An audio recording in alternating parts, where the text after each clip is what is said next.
Waalaikumsalam. Assalamualaikum. Waalaikumsalam. Trio RW. Silakan, masuk.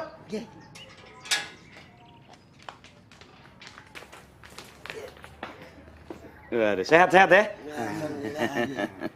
Mau berangkat kantor nih? Iya, Kim. Kayaknya ada pisang yang mulai matang. Ayo silakan kalau dibicarakan dengan saya. Begini Pak Ustadz, sebagai pimpinan wilayah, saya sangat mengkhawatirkan performa religius warga kita. Musola sepi seperti ruang tunggu di surga. Buta huruf Al-Quran merajalela. Demam Facebook sampai pada para petani.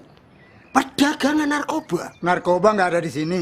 Saya berani jamin kalau soal itu. Khawatirnya menjalar ke desa kita. Begitu. Saya ikut prihatin, Pak. Kenapa diam saja? Ini tanggung jawab Pak Ustadz sebagai pembina rohani.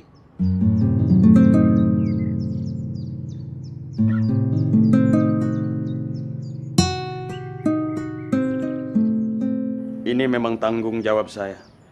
Tapi saya nggak mau menyalahkan orang lain. Ya, tapi saya maklum dengan kesibukan Pak Ustadz yang luar biasa. Kami juga tidak enak kalau sampai merepotkan. Maka usulan saya, ada baiknya Pak Ustadz mulai berpikir untuk lebih fokus ke kesibukan itu.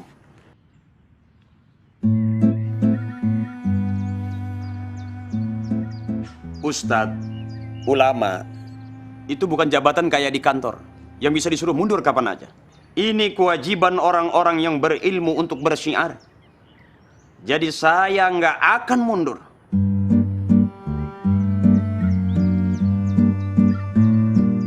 Tapi bukannya Pak Ustadz sibuk? Sibuk apa, Kim? Aneh pengangguran, sama kayak ente. Oh, sudah kalau begitu. Silakan mencari pekerjaan dulu Pak Ustadz. Saya masih punya kebun dikit-dikit. Cukuplah untuk memenuhi kebutuhan dapur. Nah, persoalan umat ini, kita harus kerjasama. Saya pembimbing rohani, ente bertiga punya kekuasaan. Iya. Nah, gunakan kekuasaan ente untuk memaksa warga menghadiri pengajian dan pemberantasan buta huruf Al-Quran. Hah?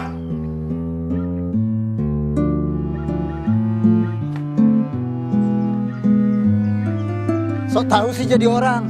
Bukannya menggeser malah dapat kerjaan. Harusnya Bapak udah stop waktu dia diem. Jangan diserang terus. Akhirnya dia mukul balik kan? Iya kan? Ngakunya orang cerdas warisan Orde Baru. Ngadapin satu ustadz aja keok. Bayangin, berarti kita harus mendata warga satu persatu. Siapa aja yang masih buta huruf Quran. Kedua, pengajian akan dipusatkan di musola. Dan itu berarti musola akan jadi rame. Dan itu juga berarti kita nggak punya alasan buat menggusur Bang Jack. Payah.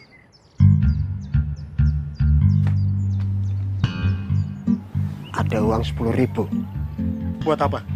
Sampai nurut saja sama saya.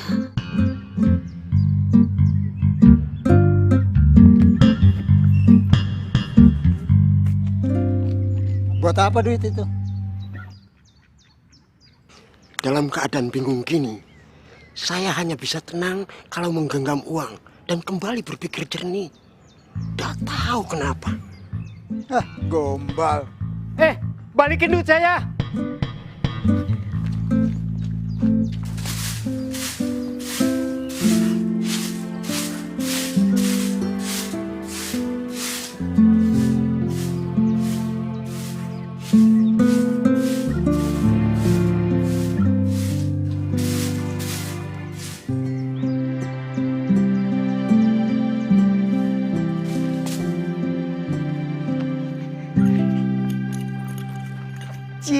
Cie, lagi bernostalgia nih.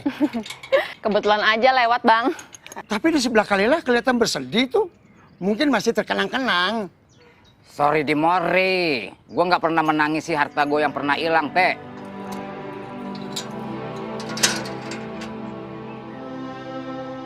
Silakan masuk.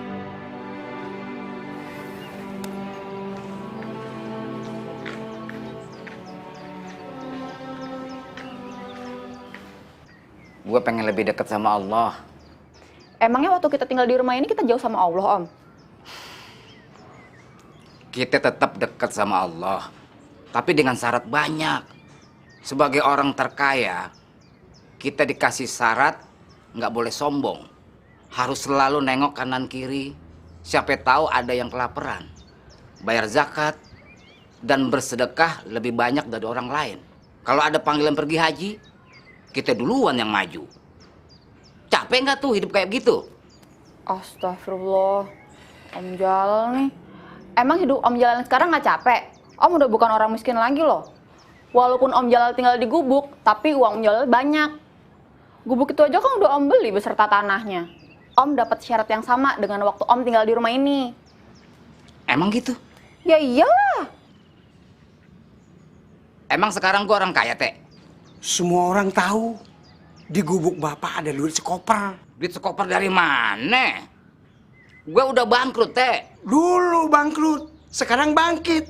Alah, emang kita kagak tahu? Hah? Bapak sering dapat komisi jadi perantara jual beli ini itu. Menurut lo, kenapa gue jadi orang kaya lagi, Teh? Nggak perlu dijawab, Bang. Mungkin emang udah uratnya bapak begitu. Urat orang kaya. Gua demen sama lo, Teh. Bilangin ponakan gue nih. Mau dibolak-balik kayak apa? Udah takdir gue jadi orang kaya. Kalau emang betul orang kaya, beli lagi dong rumah ini. Buat apa? Gue bahagia di gubuk. Tante bahagia nggak? Kebahagiaan bukan hasil karya manusia, tapi hadiah dari Allah bagi yang berikhtiar dan bersabar.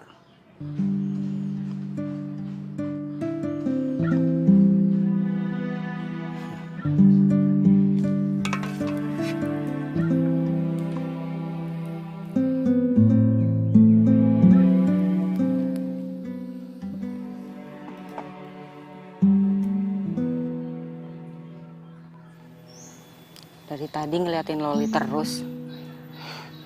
Kalau rajin olahraga, insya Allah kulitnya bisa sehat seperti Loli. Dengan olahraga, peredaran darah bisa lebih lancar. Efeknya, kulit bisa lebih cerah dan berseri.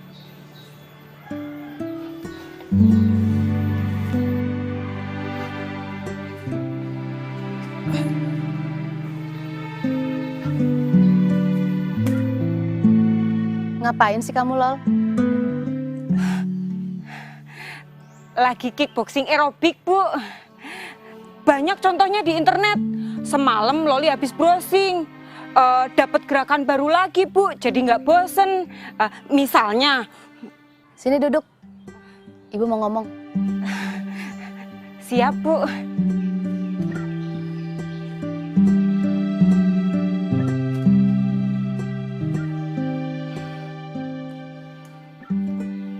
Sekarang dia merhatiin mata Loli. Wortel rahasianya. Makan wortel tiap hari. Loli, kamu kok betah ikut ibu? Hah? Teman-teman kamu banyak yang kerja di luar negeri jadi TKI. Atau kerja di toko. Atau kerja di rumah-rumah orang kaya. Kenapa kamu tetap di sini? Ya ndak tahu ya, Bu. Loli kan kalau apa-apa pakai hati. Hati Loli sudah terlanjur jatuh di sini, Bu. Apa yang kamu tunggu? Gajian. Maksud ibu, emang kamu nggak punya cita-cita kayak gadis-gadis muda lainnya? Cita-cita Loli sudah tersekap dalam bayangan Bapak dan Ibu. Jadi kemanapun Bapak dan Ibu pergi, Loli ikut. Apa cita-cita kamu itu?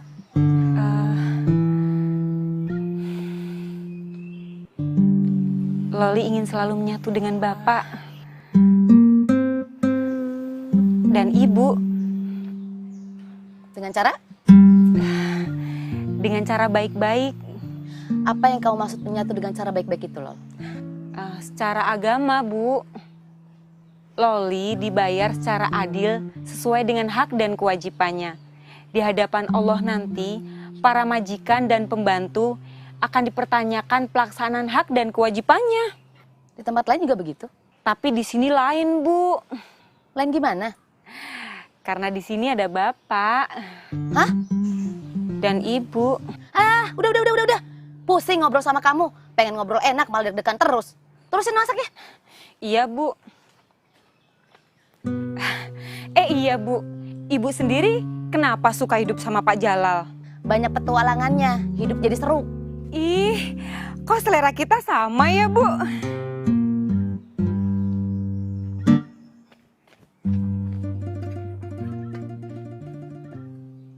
Apa? Mustola mau dijadiin minimarket?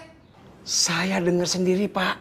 Waktu Pak Sanjay nengok kemari, dia bicara di handphone sama Pak RW. Om nggak bisa diem aja. Mungkin Om udah tahu buat apa uang Om sekoper itu.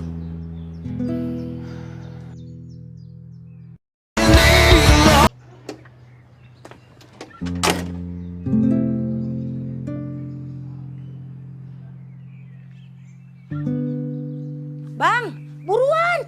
Cekatan dikit dong jadi suami siaga. Iya. Tua muda sama saja, Mbak. Kalau lagi hamil, suka begitu kolokan.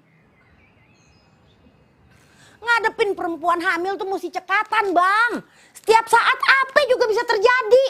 Ini baru soal makanan. Gimana kalau waktunya ngelahirin? Iya. Gua udah lama nggak ngurusin istri hamil. Maklumin dong. Mestinya abang udah nyiapin diri jauh-jauh hari.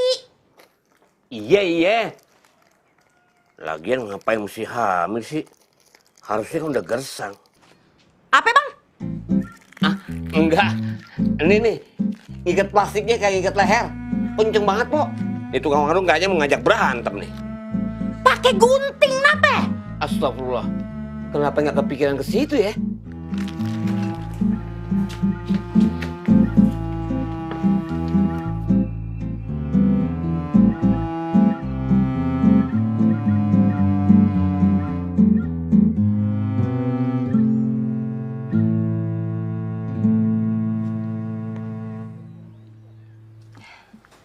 Assalamualaikum.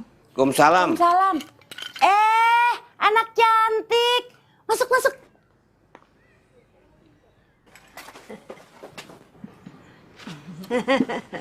Apa kabar, Mak? Ya, lumayan tegang. Linda, punya gunting nggak? Gunting? Enggak, Bang.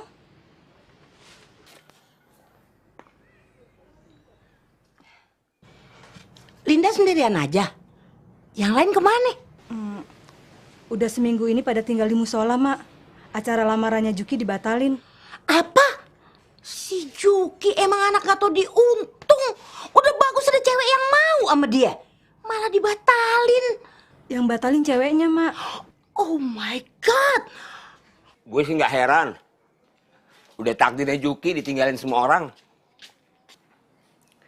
Bapaknya, ibunya, calon istrinya, mungkin bentar lagi ditinggalin nyawanya. Hati-hati kalau ngomong, Bang. Kasihan Juki, Mak. Dia stres. Tiap hari melamun aja di musola. Masih mending di musola, dekat sama Allah. Daripada ngelamun tengah jalan, dekat sama kematian. Apaan sih? Kok ngomong gitu? Kita semua dekat dengan kematian, Po. Dan ngomongin kematian, nggak bisa ngurangin atau nambahin umur. Tapi kan serem. Hidup aja serem, gimana lagi mati. Biasa aja lah. Maksud kedatangan Linda ke sini mau minta tolong sama emak, sama Bang Uyan.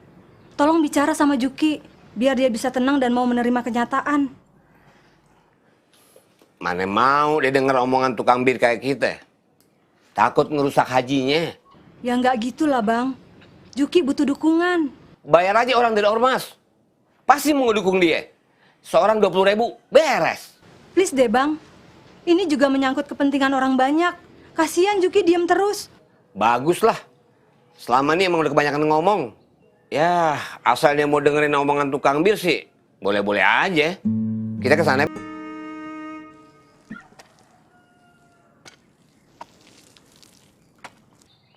Oi, sudah cukup. Jangan ngurusin duniawi aja. Toh dari dulu tetap aja melarat. Ayo, kumpul sini dulu. Urusin akhiratmu.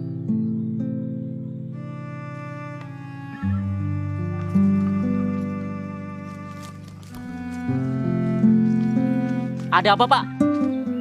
Ya ada masalah. Pakai nanya. Agama kalian apa?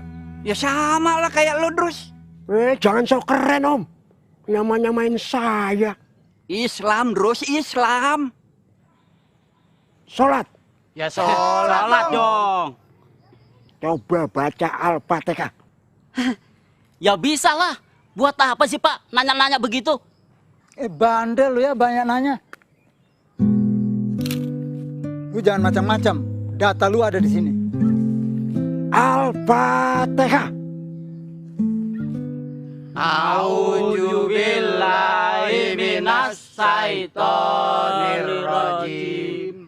Bismillahirrahmanirrahim. Alhamdulillahirabbil alamin. Cukup.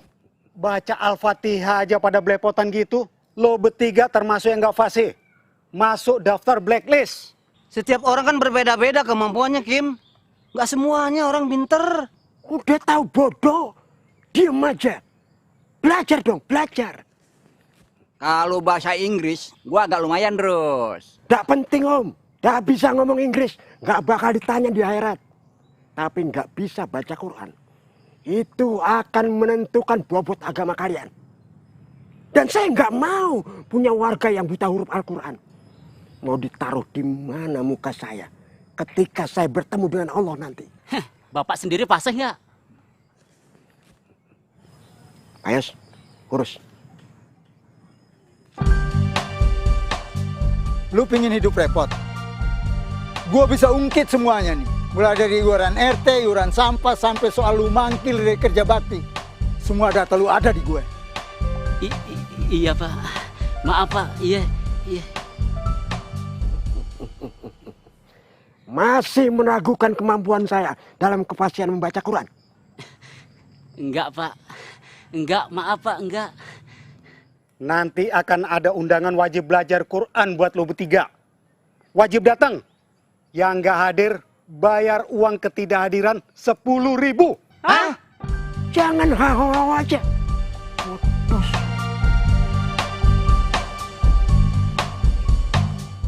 Siratal an'amta alaihim. Terus. Ghairil maghdubi alaihim waladdallin. Lumayan. Anak pondok lo ya? Iya, Kim. Lu kan tahu, gua dulu tinggal di Pondok Indah sebelum jadi perumahan mewah. Maksudnya pondok pesantren. Coba baca surat Al-Ikhlas. Surat Al-Ikhlas. Yang mana? Ya elah, surat Al-Ikhlas aja nggak tahu. Qul huwallahu ahad. Oh, surat Kulhu. Apa itu surat Kulhu? Jangan sembarangan merubah nama surat. Itu namanya surat Al-Ikhlas. Saya taunya gitu, Pak. Nah, itu dia. Bertahun-tahun hidup dalam kekeliruan. Kok bisa? Catat, Kim. Buta huruf tingkat lanjutan. Siap. Sekarang baca kulhu. Al-Ikhlas. Bismillahirrahmanirrahim. Qul huwallahu ahad. Allahu somad. Lam yalid walam yulad. Walam yakul lahu kufuwan ahad. Gimana, Pak? Lulus kan? Gimana bacanya, Kim? Fasih, Pak. Tapi kita membutuhkan kehadiran mereka di kelompok belajar nanti sebagai pemanis suasana. Migran saya bisa kambuh kalau cuma melihat wajah para petani. Sudah punya bini masih genit juga. Mohon maaf ibu-ibu, kalian berdua nggak lulus. Apa? Gimana nggak lulus? Bacaan saya fasih, Pak. Fasih menurut Mbak Santi, tapi berbeda dengan standar kami. Emangnya Pak RW pakai standar apa? Saya ngaji sama Ustadz Pere sendiri loh, dan udah lulus. Kefasihan Mbak Lina dan Mbak Mega itu harus diuji dari sudut pandang 4 mazhab. Semuanya sama, Pak. Mau mazhab Hambali kek, mau mazhab Syafi'i kek. Baca Qurannya sama, Pak. Bacanya juga gitu-gitu juga. Orang hurufnya sama, itu juga. Emang gitu, Kim? Ya iyalah. Sok tahu pakai ngelibatin mazhab segala. Cara bacanya sudah pasti sama. Tafsirnya mungkin yang berbeda. Nggak perlu ngotot gitu dong. Kita harus kompak. Target kita, sebagian besar warga harus dimasukkan ke dalam program pemberantasan buta huruf Al-Quran. Sehingga menimbulkan kesan bahwa Ustadz Ferry telah gagal. Pak RW jangan ngada-ngada. Saya nggak mau ikut kursus lagi. Cuma buang-buang waktu. Mungkin dulu bacaan Mbak Santi bagus. Tapi karena lama nggak dipakai, mungkin lebih banyak baca Facebook. Jadi kefasihannya menghilang. Makanya jangan mainan Facebook melulu. Siapa bilang istri saya nggak pasti baca Quran? Jangan menghina, Pak. Tahu tuh, Pak. Rese. Tadi kita dengar sendiri. Santai bro, jangan emosi gitu. Gimana nggak emosi? Gue sendiri yang ngajarin bini gue ngaji, Kim. Nah itu lancang sekali sampean ngajarin orang ngaji Quran. Sampean kan bukan ustadz, punya izin dari mana? Saya emang bisa ngaji, Pak. Dan saya ini suami. Setiap suami wajib ngajarin keluarganya ngaji. Nggak perlu izin siapa-siapa. Betul begitu, Kim? Betul juga sih, Pak. Makanya, jangan sok tahu. Sampean ini punya banyak pengetahuan tapi tidak berguna, Kim. Informasimu selalu terlambat. Bikin malu aja. Ya nggak nanya. Inisiatif dong, Kim. Saya juga ikut malu. Loh, tumben sampean ngebelain saya. Emang kenapa? Nggak boleh? Ya curiga aja. Pasti ada apa-apanya. Mungkin karena nggak enak sama istri saya, ya kan?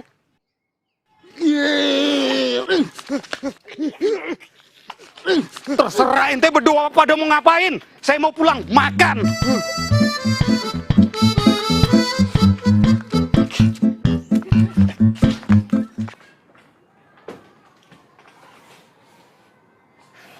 Kenapa hidupku jadi dramatis begini ya, Srul? Ya mungkin selama ini terlalu banyak komedinya, Din. Sekarang waktunya bermain drama. Tapi drama lu aneh. Orang lain pulang haji pada seneng, lu malah bangkrut. Ini agak-agak drama horor. Din, bisnis boleh bangkrut, tapi akidah tetap terjaga. Gimana caranya? Mau dibikin apa? Disewain buat kuburan juga paling mau 10 mayat. Itu juga desek-desekan. Belum tentu semua masuk surga. Din, awak yang miskin kenapa kau yang marah-marah? Pada ngomongin apa sih? Ini laki lu, Mir. Gagal di warung mau pindah menjaga kuburan. Enggak aja. Din, itu kan kau yang usul tadi begitu. Apapun usahanya, punya modal nggak? Kita butuh modal cukup banyak untuk memulai semuanya. Termasuk perpanjangan kontrak rumah ini yang tinggal tersisa beberapa minggu. Allah, Mak. Pinjam di bank aja, Srul. Awak tak mau berurusan dengan riba, Din. Jangan pakai riba kalau gitu. Ya mana ada bank yang mau meminjamkan uang tanpa riba? Di bank syariah dong. Ya payah nih. Gak pernah main ke bank sih. Gimana sih orang? Aduh. Gitu-gitu juga suami saya, Bang. Oh, maaf. Udah coba ke Pak Jalal belum?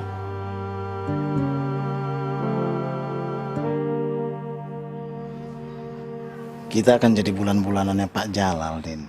Biarin aja. Yang penting duitnya keambil.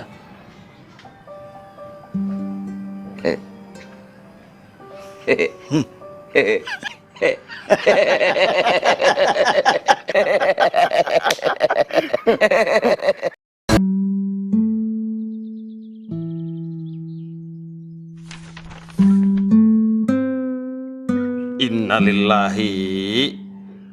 Banyak bener yang masih buta huruf Al-Quran. Maklumlah Pak Ustadz, Al-Quran kan bukan bahasa ibu kita. Jadi Al-Quran diturunkan untuk manusia, pasti bisa dipelajari. Tapi kemampuan orang beda-beda Pak Ustadz. Ya belajar dong sama ahlinya. Khairukum man ta'allamal Qur'ana wa 'allama. Sebaik-baik kamu adalah orang yang mempelajari Al-Quran dan mengajarkannya. Nggak mungkin Allah menurunkan sesuatu perintah atau syariat kepada manusia yang nggak sanggup melakukannya. betul gitu Kim? Iya sih. Kamu ini kapan enggaknya?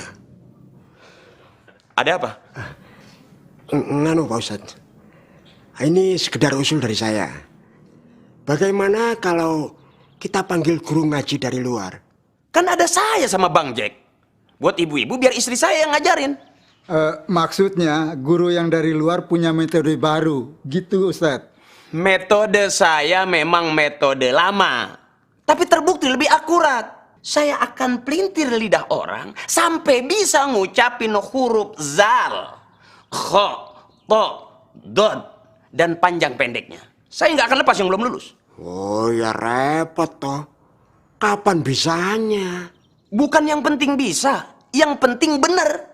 Meleset sedikit ucapannya akan salah maknanya. Ini Quran bukan novel. Betul begitu Kim? Ya betul sih. Al-Quran itu firman Allah, bukan novel. Maksud saya, betul semua yang dikatakan Pak Ustadz tadi. Enggak Pak. Enggak salah. Waduh.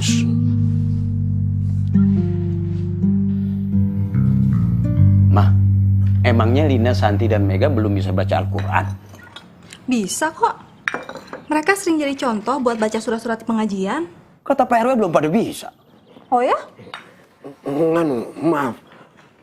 Waktu kami tes, mereka ternyata tidak fasih. Iya, waktu mengucap Bismillah aja salah. Salah gimana? Bismillah itu termasuk yang paling gampang diucapkan. Anak kecil aja bisa fase.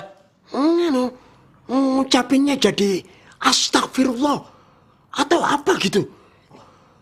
Begitu kan Kim? Enggak juga sih. Alah kamu ini. Katanya sekali-sekali disuruh bilang enggak. Enggaknya bukan buat saya Kim.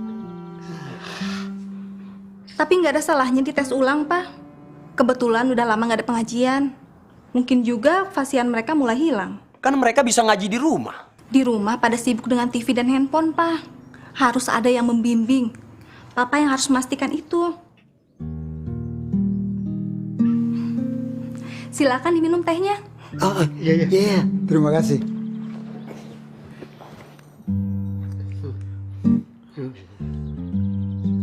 Oke, gini aja. Saya dan Bang Jack akan terus menggalakkan pengajian Al-Quran buat warga. Sekarang baru skenario kedua. Begini Pak Ustadz, untuk pengajian itu minimal seminggu sekali. Dan masing-masing warga dikenai biaya. Nggak ada biaya. Waduh. Apa? Maaf Pak Ustadz. Maksudnya bagus. Karena memakai dialek daerah saya, jadinya bagus. Ya memang sih kedengarannya seperti wedus, tapi sebetulnya bagus. Sama artinya dengan bagus. Daerah mana yang ngomong bagus? Kapan-kapan saya akan kasih lihat petanya. Yang akan saya sampaikan adalah kewajiban yang diamanahkan kepada saya, yaitu ilmu Al-Quran. Kita nggak bicara duit di sini. Sama halnya orang tua yang mendidik anak-anaknya, nggak ada yang minta honor. Tapi kalau jamaah sekedar memberi uang transport, boleh kan? Silakan. Saya nggak minta dan saya nggak nungguin. Ini urusan saya dengan Allah. Terus Ustadz dapat duit dari mana? Loh, bagaimana umat Islam bisa jadi kaya kalau semua bersikap seperti Ustadz? Nggak ada perintah dari Allah untuk jadi orang paling kaya. Sekedar cukup, ya itu sudah cukup. Kalaupun ada yang bisa kaya raya, alhamdulillah. Tapi hidup bukan hanya mengejar prestasi kekayaan. Berarti orang Islam atau orang mukmin nggak akan ada yang pernah jadi orang terkaya dong Pak Ustadz? Kita udah punya wakil dari kalangan orang mukmin yang kekuatan politiknya, kekuatan harta dan ilmunya tak tertandingi oleh manusia manapun sampai akhir zaman, yaitu Nabi Allah Sulaiman alaihissalam. Kekuatan politik apa? Di zamannya, Nabi Sulaiman satu-satunya raja mukmin yang bisa memerintahkan jin dan manusia. Beliau juga menguasai ilmunya, bisa bicara dengan jin dan binatang. Kekayaannya butuh waktu ratusan tahun dalam proses penghisaban di hadapan Allah nanti.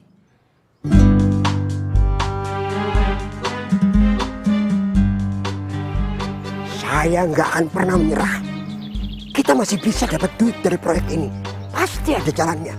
Idrus nggak akan pernah menyerah.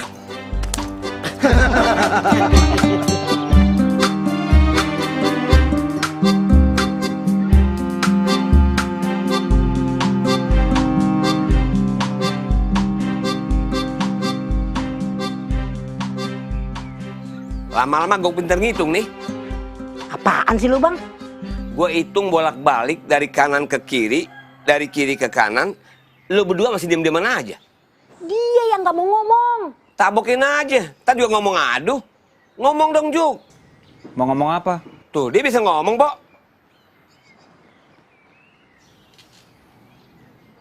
Juki, lu boleh nggak dengerin gue? Gue juga nggak minta-minta perhatian lu. Karena gue kesini disuruh Linda. Berarti bukan karena bersimpati sama Juki kan?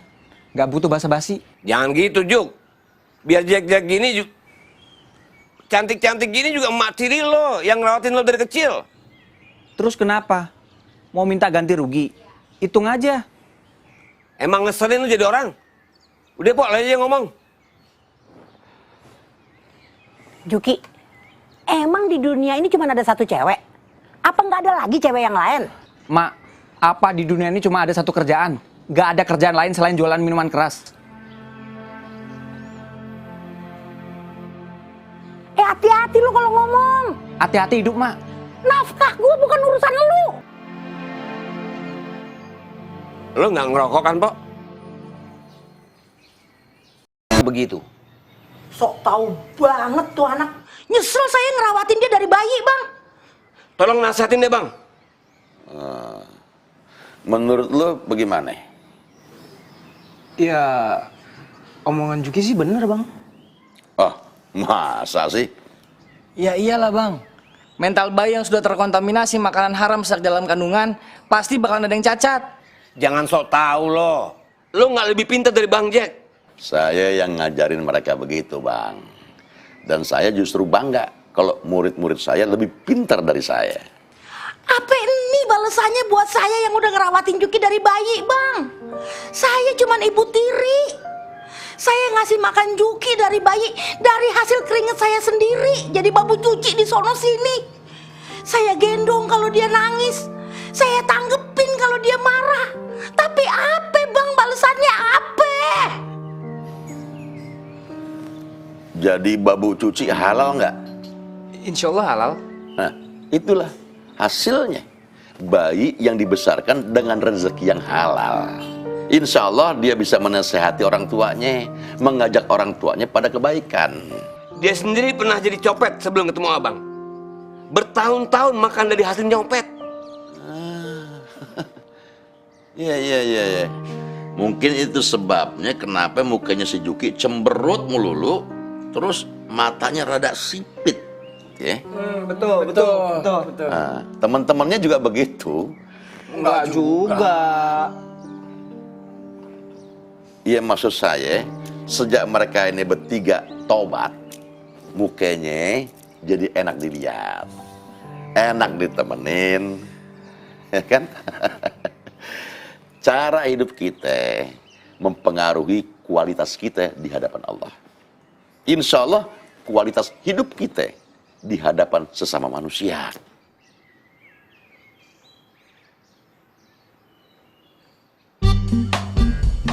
Tunggu apa lagi? Ayo kita serbu. Ngeri ya Pak melihatnya, Din. Gubuk itu tak merubah tabiatnya. Pikirin duitnya, cuekin orangnya. Lihat aja, gaya hidupnya baring-baring mulu. Paling matinya tengkurap. Awak tak mau menghibah-hibah padanya, Din. Siapa yang suruh menghibah-hibah? Kita bikin dia cium di kaki kita. Gimana caranya? Ya gampang, tinggal jongkok di bawah kaki kita, terus cium kaki. Ayo. Assalamualaikum. Waalaikumsalam. Pasangan orang susah datang lagi. Sini. Kalau mau ikut senang, gabung sini sama gue. Saya mau cari kesenangan sendiri, nggak mau ngikut Pak Jalal. Kalau nggak ngikut gue, lu bakal nyasar ke susah lagi. Percaya deh sama gue. Sombong kali dia, Din. Emang taunya cuma begitu? Aduh. Kena ginjalnya itu, Din. Komplikasi sama liver terus, Rul. Kalau dari warna kulitnya, kayaknya kena diabetes juga nih, Din. Banyak istighfar lah, Pak. Aduh. Ya Allah. Kirain ginjal. Nggak taunya duit yang ngeganjel. Duit dari mana lagi nih? Perasaan ada lagi. Yang kemarin aja belum habis. Mama.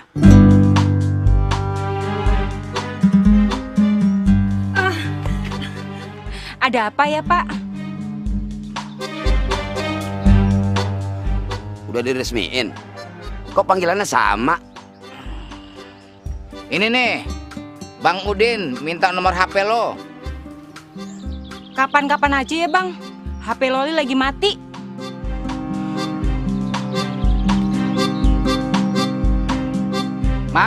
Mama. Iya, Pak. Mama baru selesai sholat. Ada Bang Haji Asrul dan Bang calon haji. Jangan terlalu ramah, Ma, sama laki-laki lain. Ntar pada kegeeran lagi. Ini duit dari mana ya, Ma?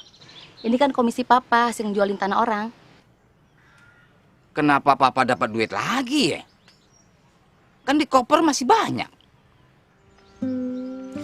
Udah, jangan lebay. Ada yang mau duit nggak? Mumpung belum disimpan tuh. Mau kau, Din? Pahala gue udah banyak.